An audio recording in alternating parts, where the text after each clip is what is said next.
Assalamualaikum warahmatullahi wabarakatuh. Kami akan anjurkan forum ringkas yang akan membicarakan tentang peranan Al-Quran dan As-Sunnah dalam membentuk seseorang individu. Okey, sebelum itu eloklah kita berkenalan dulu dengan panel jemputan kita pada hari ini. Beliau nama diberi merupakan Nur Nazirah binti Rahim yang berusia 27 tahun dan berasal daripada Melaka. Beliau mendapat pendidikan ijazah sarjana muda dakwah dan kepimpinan Fakulti Pengajian Islam di Universiti Kebangsaan Malaysia, kemudian menyambung dalam sarjana pengajian dakwah, pengajian Islam, dakwah dan kepimpinan, Fakulti Pengajian Islam UKM, dan seterusnya Dr. Falsafah Pengajian Islam, dakwah dan kepimpinan, Fakulti Pengajian Islam. Dan sekarang beliau menjadi pembantu penyelidik Fakulti Pengajian Islam UKM dan beliau sudah bergiat aktif sebagai eksekutif penyelidikan di TV Al-Hijrah.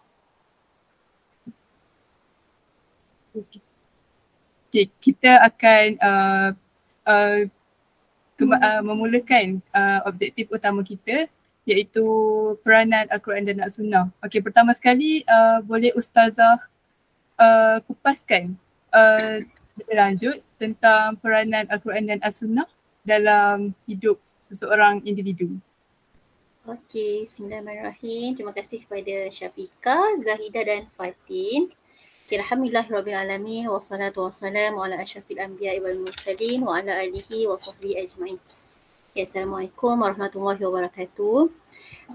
Okey, untuk soalan yang diberi, apakah peranan Al-Quran dan Sunnah? Sebenarnya tajuk. Terima kasih juga jemput ke, tapi tak adalah tazkirah ke apa, ni perkongsian kita-kita je kan. Okey, insyaAllah semoga bermanfaat sikit walaupun minta sedikit yang saya kongsikan bermanfaat untuk semua. Okey, kalau kita tanya soalan Syafiqah tadi, apa peranan Al-Quran dan Sunnah dalam kehidupan individu? Kita tengok kembali sebenarnya maksud Al-Quran tu apa? Al-Quran tu daripada siapa? Merupakan kalam ataupun kata-kata daripada Allah diturunkan kepada siapa? Kepada Nabi Muhammad SAW melalui perantaran malaikat Jibril. Dan dia merupakan satu mukjizat. Dia bukan satu macam kitab biasa yang buku yang dicetak, tapi dia daripada kalam kata-kata Allah dan nak diturunkan pun melalui perantara malaikat Jibril kepada junjungan kita Nabi Muhammad. Dan kalau kita tengok Al-Quran tu ada berapa surah? Yang mengandungi 114 surah yang ada 6,616 ayat. Dan kalau itu ayat, kalau perkataan 77,934 perkataan dan 323,671 huruf. Jadi macam mana kita tak katakan Al-Quran tu sebenarnya memberikan peranan yang besar dalam kehidupan individu. Itu hanya Al-Quran, baru satu Al-Quran yang mengandungi beribu-ribu kalam. Macam mana pula dengan sunnah ataupun yang dimaksudkan sunnah tu adalah perkara yang disandarkan kepada Nabi SAW dari segi perkataan, perbuatan yang meliputi segala kehidupan Rasulullah. Seperti mana sabda Rasulullah juga dalam riwayat Malik, taraktu fikum amraini lan tadillu ma tamassakum bihima kitabullah wa sunnatullah. Yang maksudnya, aku tinggalkan kepada kamu dua perkara dan kamu tidak akan sesat sebagaimana kamu berpegang dengan kitab Allah dan sunnah. Rasulullah sendiri kata kalau kita berpegang kepada Al-Quran dan sunnah, hidup kita tak akan sesat. Umpamanya kalau contohlah kita bawa kereta, tak ada tujuan. Tujuan hidup manusia ni apa? Akhirnya dekat akhirat sana untuk kita, sasaran kita adalah syurga. Tapi kalau umpamanya kita hidup ni tak ada matlamat, tak ada sumber, tak ada yang kita pegang Al-Quran dan sunnah, kita tak ada arah tujuan. Macam bawa kereta tak tahu nak pergi mana. Mungkin sepanjang perjalanan kita tu kita akan sesat, kita akan tersasar, kita akan kemalangan dan sebagainya. Sama juga dengan hidup kita. Yang kita akan matlamat hidup kita syurga nanti. Jadi kalau kita tak ada panduan, tak ada sumber, tak ada pegangan iaitu Al-Quran dan Sunnah, kita mungkin akan tersasar. Dan kat situlah Al-Quran dan Sunnah ni memainkan peranan sebagai Muslim khususnya. Okay, itu daripada saya untuk soalan pertama. Begitu melalui apa yang Ustazah huraikan tadi, kita dapat tahu kepentingan Al-Quran dan Sunnah tersebut. Tapi zaman kini, kita lihat remaja zaman kini tidak begitu mementingkan kepentingan Al-Quran dan Sunnah. Bagi pendapat Ustazah, apakah penyebab punca mereka remaja zaman sekarang tidak begitu mementingkan pengaplikasian daripada Al-Quran dan Sunnah? Okey, terima kasih untuk soalan Fatin. Fatin kan? Fatin ke Zahidah? Oh tadi tu kota keempat lah. Okey. Soalan Fatin sebenarnya soalan tu sangat relate dengan situasi sekarang. Kalau kita tengok balik, Al-Quran tu merupakan kalam Allah yang diturunkan kepada Nabi Muhammad untuk apa? Antaranya untuk mengubah akhlak untuk seluruh umat manusia. Sebab akhlak ni sangat penting untuk kita mencorakkan kehidupan setiap individu dari segi tingkah laku dan perbuatan, sama ada baik dan sebaliknya.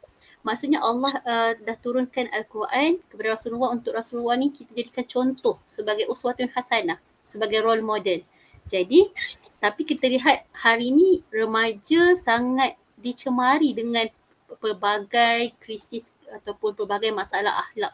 Contohnya sumbang mahram, kes zina, kes sosial, lagi kes sebabkan boleh melahirkan anak luar nikah. So yang ni kita melambangkan yang masyarakat kita khususnya remaja memang menghadapi sangat masalah akhlak yang sangat meruncing sekarang ni. Sebenarnya kalau kita nak katakan kenapa mereka tak pentingkan Al-Quran dan Sunnah, sedangkan kita tahu Al-Quran dan Sunnah ni adalah asas ataupun basic.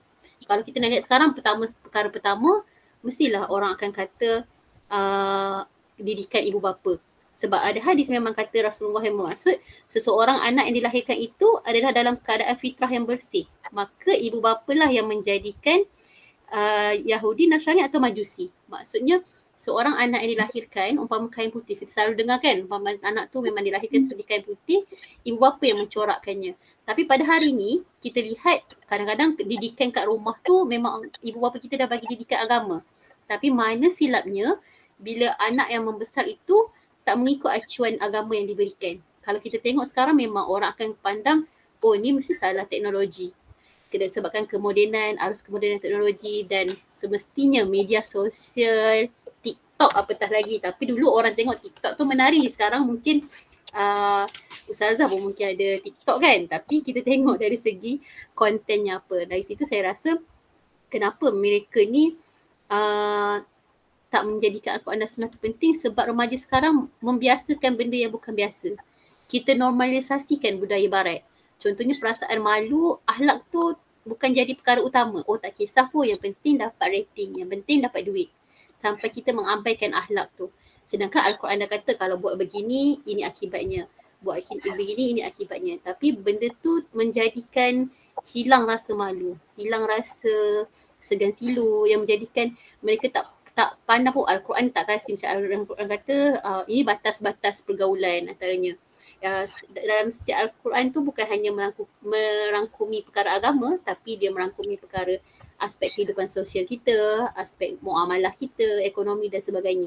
Jadi bila mana seorang remaja itu tak menjadikan Al-Quran dan Sunnah tu sebagai panduan, dia tak ada rasa apa-apa. Dia rasa macam dia meliberalkan. Maksudnya liberal tu dia tak terikat dengan pegangan agama. Oh tak apalah, agama itu sendiri-sendiri.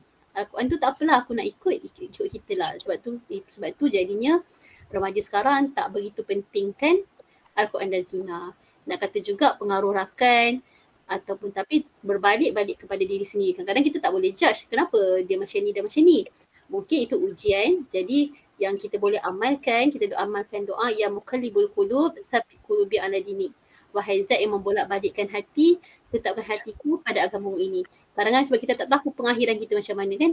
Jadi kalau macam, kadang-kadang memang agak sedih kalau kita tengok kes akhlak remaja yang makin memang, kalau ada kawan saya yang kerja dekat pusat perlindungan ibu tunggal, pusat perlindungan yang luar nikah ni, yang umur 14 tahun dah memang duduk situ, yang mengandung anak luar nikah.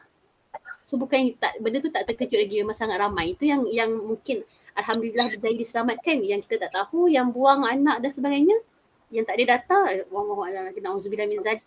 Semoga kita terhindar daripada perkara yang mengutukkan akhlak.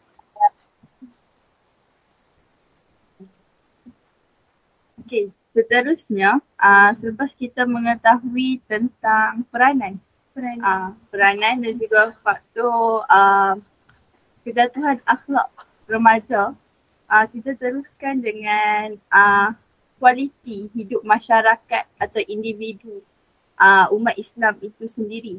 Seperti yang kita ketahui, pelbagai agenda pembangunan yang selaras dengan tuntutan Islam dirancang oleh kerajaan melalui pendekatan yang seimbang dalam aspek-aspek spiritual, ekonomi, pendidikan, kemasyarakatan dan sebagainya. Hal ini kerana Islam bukanlah agama yang bersifat ritual semata-mata tetapi bersifat praktikal, iaitu diturunkan untuk mengaturkan kehidupan masyarakat secara realistik lah. Seperti yang kita ketahui, Al-Quran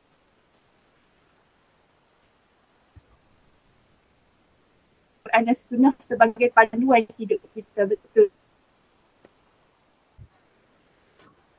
Tahapan yang tinggi dalam kesemua aspek pun adalah mata. Jadi di sini persoalan saya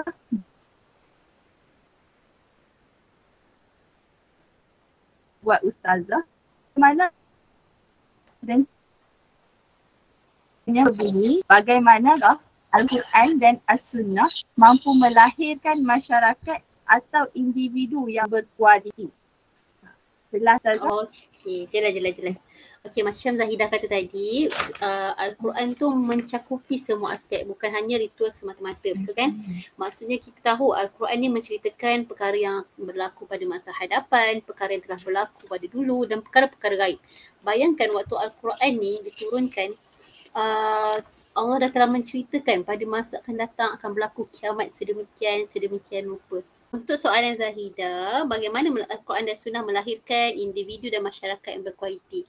Okey, seperti mana kita tahu juga Al-Quran ni bukan hanya meliputi aspek spiritual. Sedangkan Al-Quran tu telah menceritakan perkara-perkara masa akan datang, perkara-perkara lepas dan juga perkara-perkara gaib. Bayangkan Allah telah mengetahui bagaimana telah menceritakan dalam Al-Quran itu sendiri bagaimana kiamat berlaku, bagaimana balasan untuk orang yang tidak solat dan sebagainya.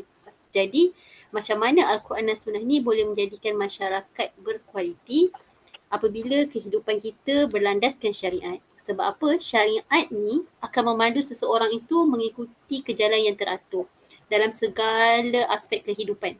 Contohnya, sebab umpama kehidupan kita ni akan terbabas. Macam kita kata tadi, bila kita hidup kita ni tak ada panduan, tak ada pegangan, tak ada rujukan, kita tak akan tahu. Contoh kita nak belajar pun, kita akan mencari guru. Dan akhir sekali guru tu semua akan merujuk kepada mana? Kalau kita sebagai umat Islam, memang seperti mana yang Al-Quran dan Sunnah itu adalah panduan orang mukmin. Jadi seperti mana dalam surah At-Taha juga, ayat 123 hingga 24 yang bermaksud, jika datang kepadamu petunjukku, dia tidak akan sesat dan tidak akan celaka. Sesiapa yang berpaling dari peringatanku, maka sesungguhnya baginya kehidupan yang sempit dan kami akan menghimpunkannya pada hari kiamat dalam keadaan buta. Jadi ayat ini menunjukkan betapa kita pentingnya untuk kita mengikut syariat Allah. Macam mana syariat Allah, segala syariat, segala peraturan ataupun perundangan dah termaktub dalam Al-Quran itu sendiri. Selagi mana kita menjadikan Al-Quran itu sebagai pegangan, dan juga sebagai kita punya pedoman, insya-Allah kita tidak akan tersasar. Apatah lagi kalau kita ikut sekarang, cabaran bukan hanya kepada orang yang jahil, bukan hanya kepada orang yang mencari agama, tetapi malah kalau kita tengok sekarang, antara orang yang mencari agama ataupun agamawan sendiri, kita tengok orang ni ada fahaman lain. Orang ni ada fahaman lain, sehingga kan perkara itu sendiri yang menjadi pertelingkahan. Jadi apa tugas kita sebagai seorang yang ingin mencari siapa yang betul, siapa yang salah, kita kembali balik kepada Al-Quran. Sebab saya rasa fitnah akhir zaman ini bukan hanya orang yang tidak tahu apa-apa, tapi fitnah akhir zaman ini boleh terjadi kepada golongan ilmuwan, golongan agamawan dan sebagainya. Dan saya memang sangat macam pesanan untuk kita semua dan diri saya sendiri, bila mana kita menghadapi fitnah akhir zaman ini, jadikan Al-Quran dan Sunnah itu sebagai sahabat rapat. Sebab kita akan berjumpa dengan berbagai-bagai orang yang mengatakan, yang ini salah, yang ini salah. Dia je betul. Tapi kita kadang-kadang memandang dia sebagai seorang yang kita hormati. Tapi sebagaimana kadang-kadang manusia ini bukan maksum, bukan Nabi. Jadi sebab itu kita kena kembali balik kepada Rasulullah, menjadikan Rasulullah itu sebagai uswatun hasanah dan menjadikan apa yang terkandung dalam Al-Quran itu sebagai panduan. InsyaAllah hidup kita juga akan berkualiti.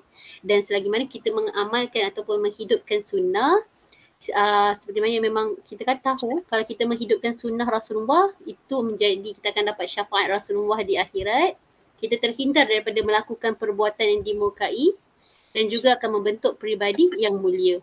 Cukup 3 tu kalau kita memang follow Rasulullah punya kehidupan, kita akan terhindar daripada perbuatan-perbuatan yang sia-sia. Ustazah, saya ada soalan. Macam yang saya cakap tadi, apa-apa pun kita kena rujuk Al-Quran dan Sunnah. Tapi sebelum kita rujuk tu, bagi kita yang mahu memulakan langkah pertama, bagaimana untuk kita memulakan langkah pertama tersebut? Okey. Untuk berubah. Faham? Contohlah kita bagi contoh kita beruntung sebab kita memang dilahirkan seorang Muslim yang mungkin lahir-lahir je ibu ayah kita dah didik dengan Al-Quran, cara mengaji apa semua. Tapi macam mana dengan nasib kawan-kawan kita yang bukan Islam? Bagaimana bila mereka, bayangkan kalau kita ikutkan data yang ramai yang memeluk Islam, sebab apa? Sebab sangat kagum dengan mukjizat, sangat kagum dengan kandungan Al-Quran. Maksudnya Al-Quran tu memang mukjizat yang boleh menjadikan seseorang itu sangat rasa Masya Allah, sangat rasa hebat dengan kandungan, maksudnya saya rasa apa yang terkandung dalam Al-Quran. Jadi macam soalan Fatin tadi, macam mana seseorang tu untuk mula sedangkan dia tak tahu apa-apa? Sudah semestinya memang kita memerlukan guru.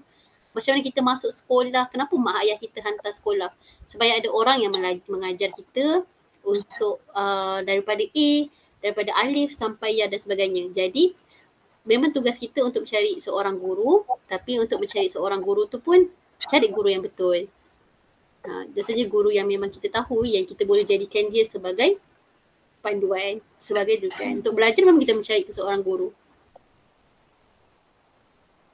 Tapi cumanya macam saya rasa zaman sekarang ni orang lagi suka Google je jumpa jawapan. Tapi tu ada pro and cons juga, memang banyak jawapan, tapi kat situ yang kita kena pandai untuk memainkan peranan sumber mana yang kita rasa betul, sumber mana yang kita tak. Sebab macam saya kata, tak semestinya orang yang berdepan-depan mungkin menyampaikan perkara yang bertentangan. Kat situ juga kalau kita tengok dekat laman website pun banyak sangat sumber-sumber yang kita tak tahu kesahihannya. Jadi kalau kita nak menjadikan mungkin sebagai seorang pelajar yang mungkin nanti ada assignment, macam kita saya pernah biasa sebelum memang kalau assignment, kat mana kita nak cari sumber rujukan, cari sumber rujukan yang sahih. Contohnya dari segi laman web rasmi Jabatan Agama ataupun dan sebagainya. Kalau sebab semua orang boleh menulis, semua orang bebas menulis kan dekat internet ni. Jadi untuk kita mencari rujukan, cari sumber yang sahih, yang tepat. Okay, tu.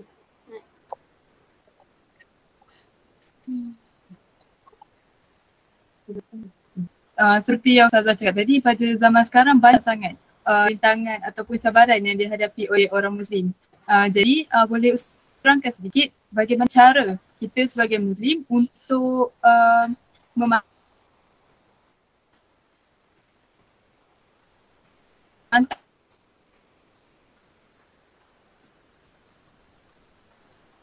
lagi akidah kita melalui saranan Al-Quran dan As-Sunnah.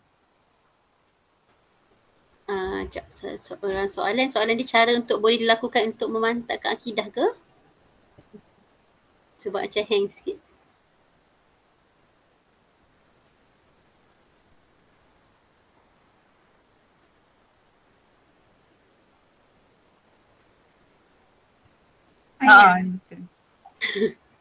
Okey ke lain tu? Boleh ke saya bagi jawapan? Okey.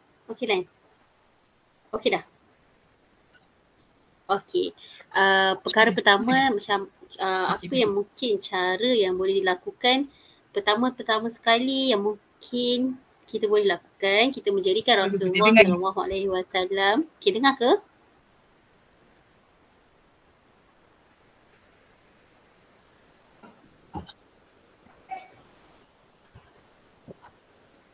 Boleh ke? Dah okey ke? Oh tadi tak dengar tak jelas Dengar. Saya ulang balik. Tadi tak ada jelas Dengar terus. Okey. Sekarang okey? Okey. Okey. Okey, mungkin cara kita sebagai seorang Muslim yang boleh kita lakukan untuk memantapkan akidah umat Islam, pertama sekali kita menjadikan Rasulullah SAW sebagai role model, sebagai teladan. So, seperti mana surah Al-Ahzab yang bermaksud demi sesungguhnya adalah bagi kamu pada diri Rasulullah itu contoh ikutan yang baik, uswah hasanah, iaitu bagi orang yang sentiasa mengharapkan keredaan Allah dan balasan baik hari akhirat, serta ia pula menyebut dan mengingati Allah dalam masa susah dan senang. Jadi bila kita jadikan Rasulullah sebagai role model dengan melaksanakan sunnah-sunnah Rasulullah dan menghidupkan sunnah-sunnah Rasulullah, apatah lagi sekarang ni dalam bulan Rabiul Awal. Apa kata dah kita memperbanyakkan selawat, paling tak pun kita selawat. Tapi sebenarnya kalau kita mempelajari sunnah-sunnah Rasulullah yang sekecil-sekecil perkara pun ada, bila kita buat, kita mengikut sunnah Rasulullah, benda tu secara tak langsung kita menghidupkan sunnah Rasulullah. Okey, itu yang pertama, kita menjadikan Rasulullah sebagai role model. Yang kedua, yang saya rasa boleh untuk kita laksanakan untuk memantapkan akidah umat Islam adalah kita contoh sahabat kita melakukan kemungkaran ataupun melakukan kesalahan. Apa kita nak buat? Kita menegur dengan mendatangkan kisah. Contoh amar ma'ruf nahi mungkar. Kebanyakannya kalau kita perasan orang lebih ramai kepada amar ma'ruf. Betul tak? Banyak kita sampaikan kebaikan tapi nahi mungkar tu tak ramai yang berani. Tapi macam mana kata kawan kita buat salah pun nak tegur ke tak? Nak tegur ke tak? So kalau kita tegur sekarang gaduh pula kan. Jadi yang saya rasa bila kita menegur sahabat kita bukan dengan menjatuhkan hukuman.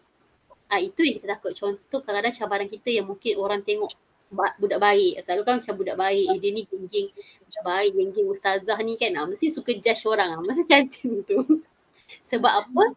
Sebab mereka memandang kita ni macam memandang mereka dengan kita umpamanya mereka ingat kita ni memandang mereka dengan pandangan yang hina. Maksudnya dia confirm neraka macam tu contohnya. Jadi bila kita untuk kita menarik sahabat kita atau menarik orang yang kita kenal, keluarga kita misalnya, kita menegur dengan mendatangkan kisah. Contoh banyak sangat kisah-kisah Rasulullah yang boleh jadi teladan. Contoh kayak kita macam tengok kes akhlak sumber mahram yang berlaku, contohnya LGBT dan sebagainya. Sedangkan zaman dulu kisah Nabi Lut tu boleh menjadikan ibrah. Cuba kita bagi saya sekarang ni macam kita tak nak mendatangkan apa yang kau buat ni dosa. Terus jatuh hukum dosa, terus masuk neraka. Cuba kita menjadikan sesuatu tu rasional. Contoh seorang yang tidak berhijab misalnya kan. Ataupun sebab apa. Kenapa kita bagikan secara logik. Kenapa kita kena pakai tudung kan? Kalau kita pakai tudung, kita tutup kita punya anggota badan supaya tak menghilang mengelakkan daripada pandangan mata lelaki. Maksudnya kita menyatakan sesuatu kesalahan tu dengan secara rasional. Sebab orang sekarang, bagi saya perasan orang nak lebih dengar kepada logik. Betul tak? Kalau kita kata, bila kita kata satu hukum tu macam dia macam, kenapa macam ni? Sedangkan dalam Al-Quran dah termaktub. Sebab tu kita dalam Al-Quran tu kalau kita gali, kalau kita tadabbur ayat Al-Quran tu, dah ada kisah-kisah sepanjang ayat tu lagi detail. Kenapa Allah suruh macam ni? Kenapa labuhkan menutupi dada? Sebab apa? Maksudnya semua dalam Al-Quran tu memang sangatlah detail.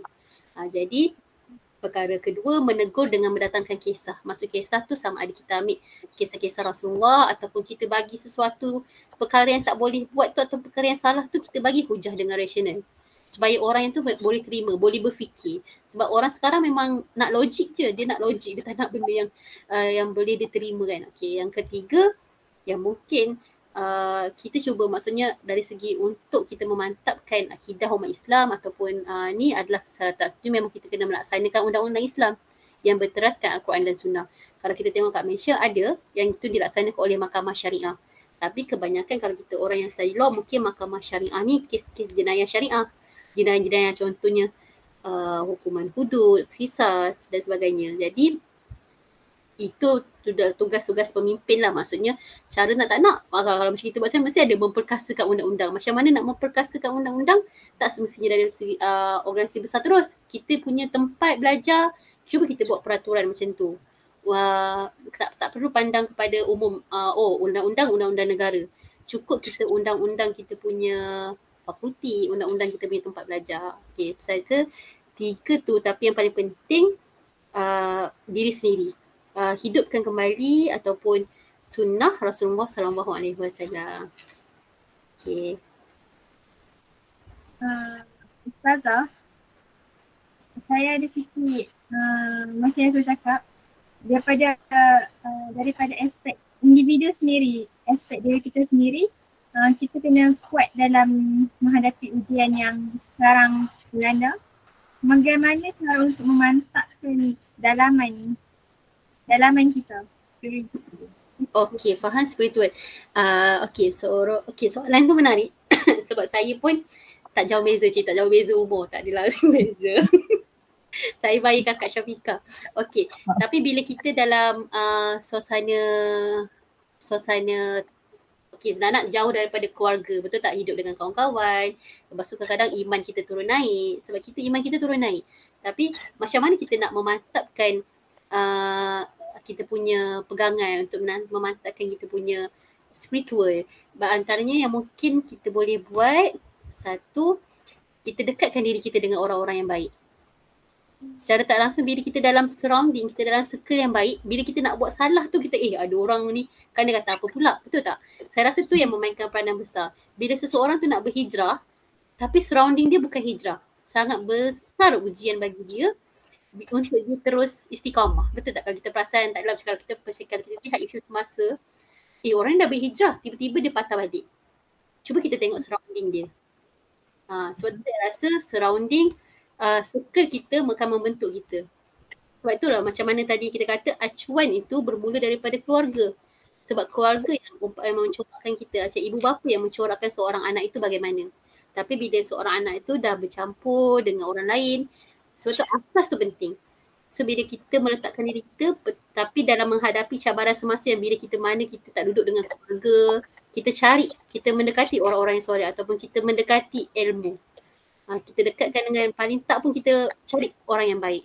Maksudnya apa yang pepatah, kalau kawan dengan penjual minyak wangi, kita dapat bau wangi tu. So maksudnya mungkin satu tu yang boleh, dan satu lagi kita carilah ilmu. Tapi sebab nak kata banyakkan membaca, macam zaman sekarang kurang relevan. So orang memang guna sosial media, betul tak? Maksudnya kat kita punya sosial media tu banyak kan pencari ilmu. Maksudnya dengan siapa yang kita follow, sebab benda tu kehidupan seharian kita. Sebab orang sekarang memang menggunakan phone. Rasanya phone tu kalau bahagikan dengan jam, rasa memang sangat banyak masa tu terluang dengan pegang phone, betul tak? Jadi macam bila kita nak galakkan orang membaca, kalau macam saya rasa statistik orang beli buku pun dah kurang kan sekarang, sebab orang semua sekarang ujung jari je. Tapi saya rasa kalau tu sebab phone tu masih individu. Jadi benda yang besar, kita hadir majlis ilmu, kita dekatkan diri dengan orang-orang yang baik ataupun orang-orang yang soleh. Okay, ada soalan lagi? Oh, hang.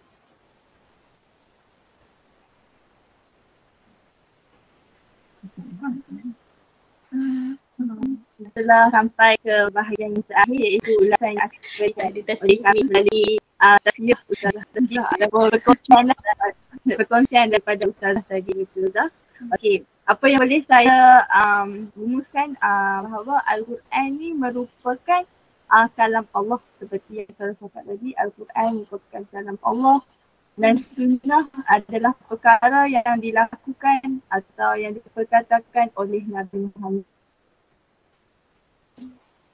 Al-Quran juga merupakan menceritakan tentang cerita perkara yang lepas dan akan datang. Yang ini boleh membuatkan kita mengambil ibrah daripada kisah-kisah yang terdapat di dalam Al-Quran itu sendiri.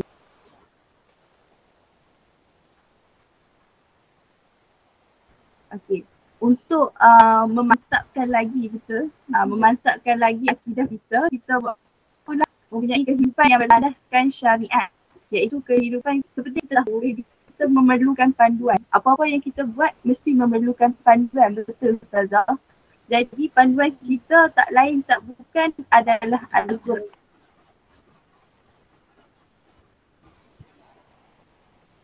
dan As-Sunnah itu sendiri. Lagi-lagi untuk kita yang hidup di dalam ataupun di zaman fitnah akhir zaman itu sendiri. Jadi untuk mengelakkan atau menghindari fitnah akhir zaman ni, kita perlulah jadikan Al-Quran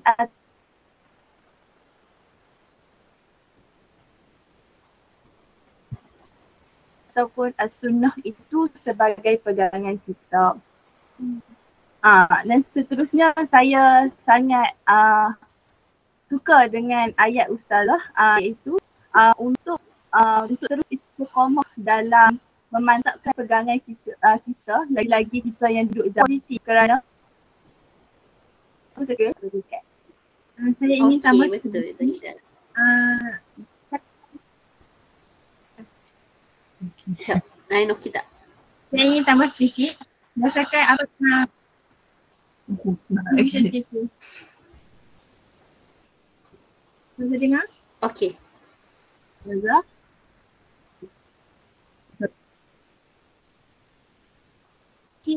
Berdasarkan apa yang Ustazah terangkan panjang lebar tadi, saya dapat simpulkan bahawa setiap golongan masyarakat memainkan peranan masing-masing, memainkan peranan masing-masing meningkatkan peranan